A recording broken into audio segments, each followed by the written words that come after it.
Magandang araw po mga ka-agri. Kumusta na po? Kumusta na kaya ang presyo ng palay natin? Tumaas na kaya? Dito po sa amin ang presyo po ng palay naglalaro sa 9, 10, asang kilo. October ko na po ngayon ay October 14. Hanggang doon pa rin ang presyo. Kung matagal pa tumaas, nag-agree.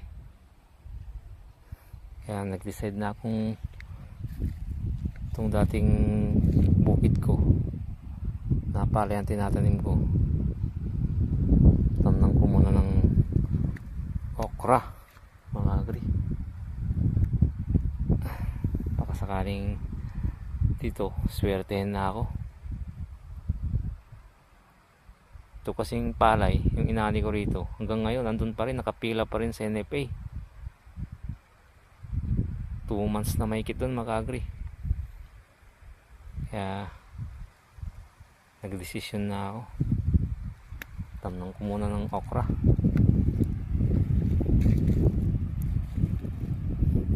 Sakaling awa ng Diyos, makabawi ako rito. Kasi mga nakarang benta ko sa palay, talaga talo.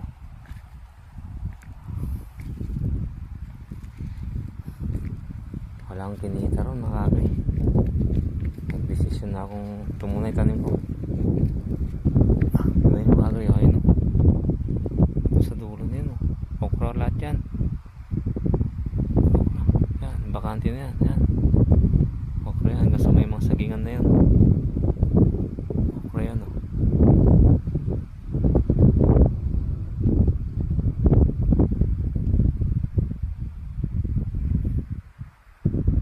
hirap kasi may pagsapalaran sa palay ngayon.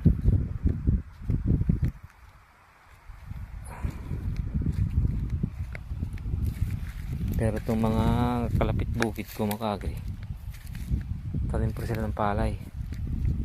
Ito, tingnan nyo. Yan. Yan.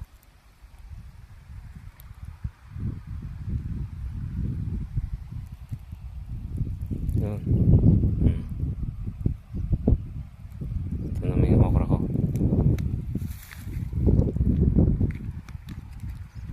Sana nga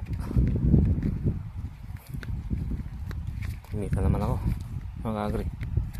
Kasi sila ito, palay pa rin sila.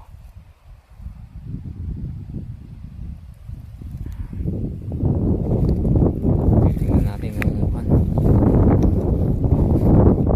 Pero kung kumanday palay, kumanda yung presyo, balik tayo sa palay, mag-agree.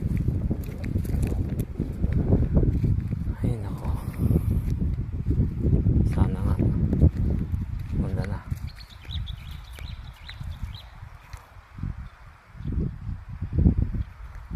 Thank you po, mag-agree. Salamat po. Maraming salamat.